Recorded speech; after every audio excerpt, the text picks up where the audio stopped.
Hey everybody, I'm Mike Familant for Squatchables, part of In the Shadow of Big Red Eye. We're here out hiking today.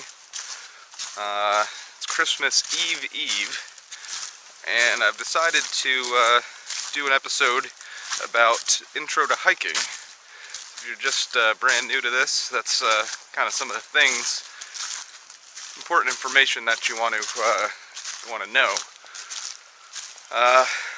So right now we're in Sussex County in a wildlife management area, and first thing about hiking is you got to tell somebody where you're going, your itinerary, and when you're going to be back.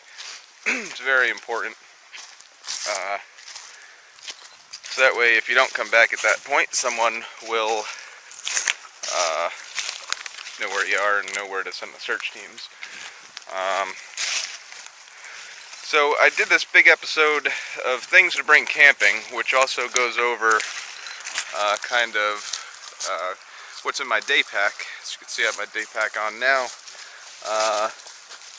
It's important for like survival stuff and stuff that that you want to bring. So take a look at that clip. That'll tell you some of the stuff that you should bring on your hiking adventures. Also, a thing that you need to do in preparation for your hike is water. You need to stay hydrated. Very important. You want to start drinking before you go out on the hike. So that way you're hydrated. And then also I bring a bottle of water in my day pack, and also in my day pack I have my Camelback, which is a hydration reservoir. I think 2 to 3 liters is good for a nice solid day hike in the heat. You also want a water filtration device, which I go over in the other episode too. Something else you got to bring camping too is you need a communication device, whether it be a GPS satellite locator. They get expensive. What'll normally suffice is just a cell phone, unless you don't have any cell phone service, which I don't back here, but it's good to have in case you get lost or have an emergency and need to contact somebody. Sorry, I'm not paying full attention to the camera just because I'm looking for some prints out here. Another thing you want to bring camping to, which I mentioned in the previous episode, is extra pair of socks. Very important. As you see, we're going to come upon a water crossing real quick here in a second, and if your socks get wet, it's going to make a miserable hike, and you want to make sure you have a dry pair in your backpack there. So here we have a very shady river crossing. Oh boy. My balance is not really the best here, but let's try it. Oh yeah. This is not something you want to do when you're hiking, really, just because it's a little dangerous. But we got that no problem. Alright. Another thing about water too is if you get lost while hiking and you do find a stream like that or any really source of flowing water, if you do decide to move and not stay put, if you're going to try self-rescue, it's great to follow the stream downwards in the direction that it is flowing. That usually will lead you to some sort of civilization. Whether it be a day or a week of hiking, who knows? But it's always something to keep in the back of your mind. Also, along with your communication device, you want to bring maps of the area. It's very important to have a paper map.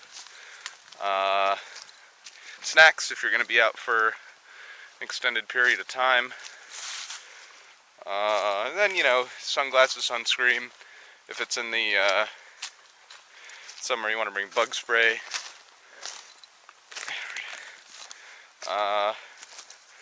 So let's talk about difficulties in hiking.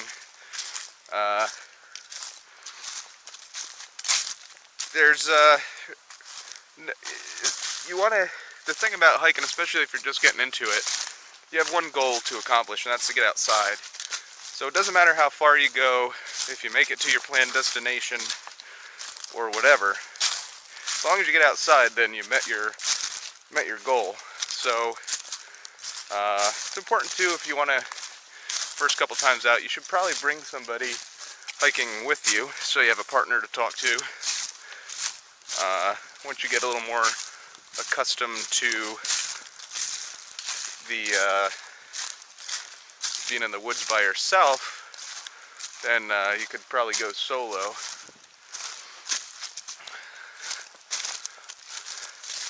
If you can't tell, I'm a little out of shape. Here's another little stream here. Never been up this way, so I'm going to check it out. Look for some prints as we're talking here. That's beautiful.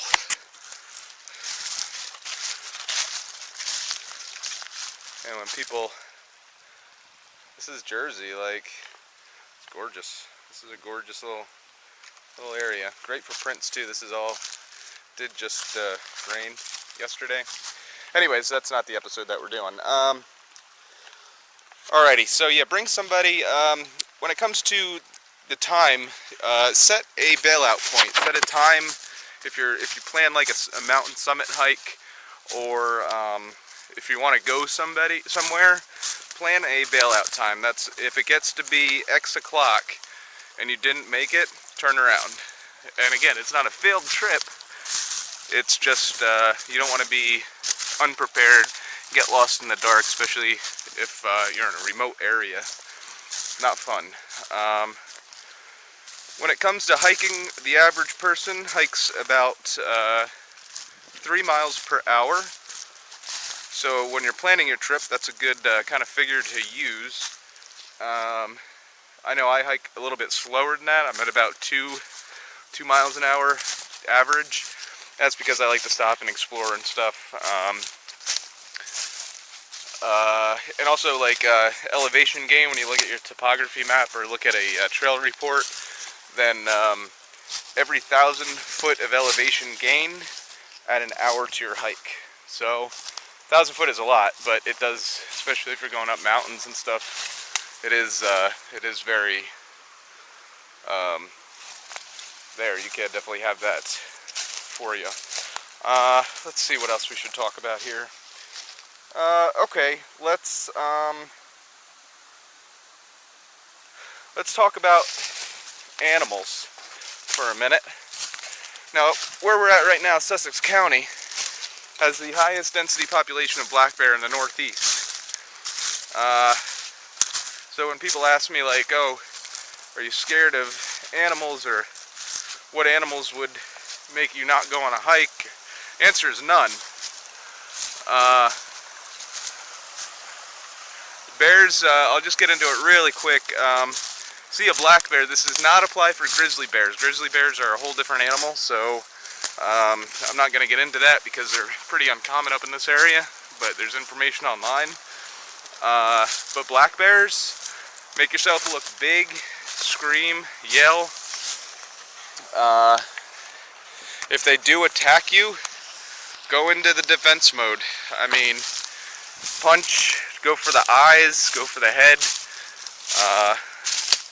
Just be very aggressive, be loud, and then you also definitely want to back away from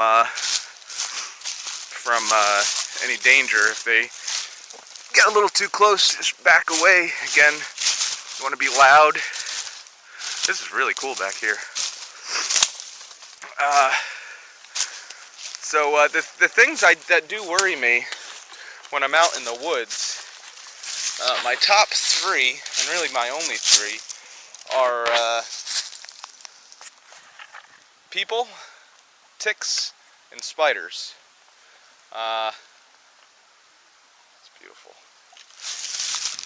People, for obvious reasons, especially if you're out in a very remote area looking for a Bigfoot, you don't want to come across people too much. Because, you know, they could be, what are they doing out there, you know what I mean? So, that's definitely something. Ticks, you always got to do a tick check, no matter what time of year, when you get done with your hike. I've found some on some pretty personal areas of myself. So you definitely want to do yourself a tick check. If you put permethrin on, permethrin's really good. Read the directions. It's a very hazardous agent, but does work really well. Another thing with bug spray is if you have DEET in a DEET, that'll deter ticks. Won't stop them, but it'll deter them. Let's see where we're going here. And spiders, I just don't like spiders. They're weird, creepy. And there's a couple very dangerous spiders you got to be careful of. Let's see. Okay, so we'll talk now about if you have to go to the bathroom while hiking. Happens. You should probably go, especially if you stay hydrated like you're supposed to. You're gonna have to go to the bathroom. Have to go pee. If you have to go pee, it's common courtesy to just step off of the trail, do your business. You want to make sure you're 200 feet from a water source so it doesn't contaminate anybody's water. If you got to go poop, then you want to dig a little hole, about a 6-inch hole, do your business, and find, if you don't have any toilet paper or tissues or whatever, find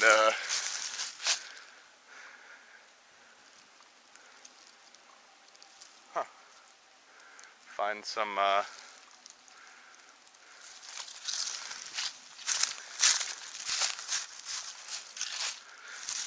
think I'm lost. Find some whatchamacallit, leaves. Make sure you don't use poison ivy or sumac or oak.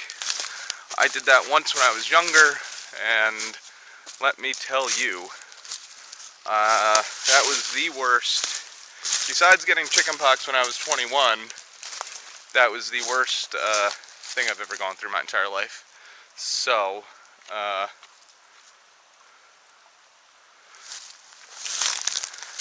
don't use anything poisonous. That'll bring us back to, it's kind of like if you're hiking on, there's other people around, you want to make sure that you know, like, the right of way. It's just like driving a car. People have the right of way. If you're hiking and you cross somebody else that's hiking the opposite way, general rule of term is the person going downhill has the right of way, and the person going uphill kind of steps to the side. If you're hiking and then you see somebody like mountain biking, mountain bikes are supposed to yield to hikers. However, sometimes it's just easier to step to the side. And if there's a horse, then the horse has the right of way, and the hikers have to move over to the side. Also, we'll talk a little bit about, like, common courtesies while hiking and stuff. Like, if you play music, bring headphones. Nobody wants to hear your music. A lot of people hike just to get away from that kind of stuff and to soak in the nature. And then there's also leave no trace, which is the last thing I want to go over, and that's just very simple. Pick up after yourself. Don't leave anything. No one wants to see your crap, especially if they're trying to get away from everybody else's crap. That's what a lot of people do in the woods, so definitely leave no trace. That's with garbage, food, cans, whatever. And I'm going to throw out some trail markers too, which I'll talk about in a second once I get back home. So. Hey guys, Mike Familant coming at you now from inside. Had a beautiful hike today. Did not find any signs of any squatchy activity, but as with any time I go out, the main goal is to get outside and enjoy nature, and that is something that I definitely did earlier today. Going back to hiking, the basics of hiking, there's one thing I wanted to go over which I did not do out in the woods just because I wasn't able to show you out there. We were on unmarked trails, but there is, when you just get into hiking, you should probably stick to marked trails, which is, they're marked by blazes in the tree. And I'm just going to go over kind of the basics of blazes and how to follow trails. the number one thing is to have the map, and the map should tell you where the trail goes, and should be a good you should be able to follow it. However, on the trails, there's also another way to follow the path that you're going, and that's by blazes in the tree. Um, Blazes, a little history behind blazes is a blaze is what we call just a marker in the tree to tell you which way the trail goes. Um, there's a ton of different varieties of them. Little history behind it. They used to use an axe and cut like a lowercase I into the tree, and that would signify where the trail goes. However, they have since gotten away from that and now mark it with spray paint. It's usually about 2 inches wide, 6 inches high, and there are a variety of colors. The colors indicate what trail you're on. If you're in a popular area with a whole bunch of trails, there's going to be different color markers. Um, so you want to take a look at your map and be able to stay on that trail if you want to, see where you are.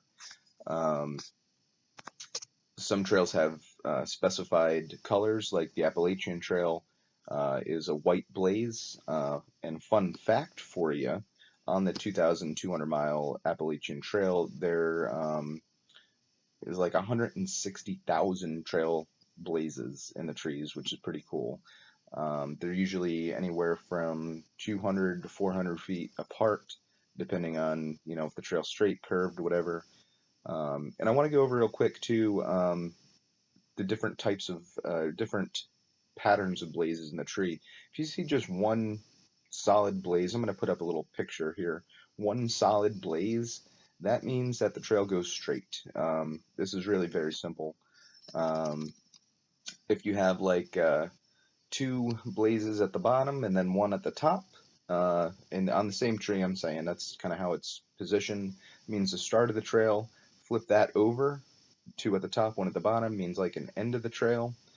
Um, you have a blaze here and a blaze here. That means, well, if I'm looking at it, it's turned to the left. If you're looking at it, that means turn to the, no, you're looking at it, it's turned to the left. If I'm looking at it, it's turned to the right, vice versa. Um, and then if you have two on here and then one on the side, it's very hard to explain. That's like a spur trail leading somewhere else. And again, I'm going to put up that graphic right now so you guys can see what that means. But it's very good to familiarize yourself with what they mean. Help prevent you from getting lost and turned around in the woods, especially if you're solo or by yourself. One other thing I didn't mention, and I kind of forgot to, is if you're hiking with a group, it's very important to have somebody that knows that knows the area, if they've been on the trail before or is experienced with hiking. The most experienced hiker should take the lead, and then the second most experienced hiker should take up the back. And that's just a safety thing in case somebody gets hurt, strays away, goes down the wrong trail or something. And that's super important because safety is number one when you're out hiking. If you're doing not blazed trail, sometimes there are trails that don't have blazes on them. Very common thing is like fire woods roads and stuff. You want to stay along them and kind of get an idea. Use your phone with a satellite to see where you've gone, especially if it's not marked on the map. And then if you're in a survival situation, you can actually take your knife and blaze trees yourself, so you can know where you're going. You blaze both sides of the tree if you're hiking and trying to accomplish self-rescue. You want to blaze both sides of the tree, so that way people can find where you've been to, and you could see where you've gone, so you're not going in circles. Or if you do happen to come across the same blaze that you made, then that's not good. So you want to, and you can follow it back to where you first started. Super important. And how you would do that is just cut a little bit of bark out of the tree. It doesn't hurt the tree. If you're in a survival situation, it shouldn't matter. I know if I'm ever lost in the woods, like seriously lost, where I don't think anybody's going to find me, I'm lighting that bitch on fire. That whole woods is going to be on fire, and somebody's going to find me.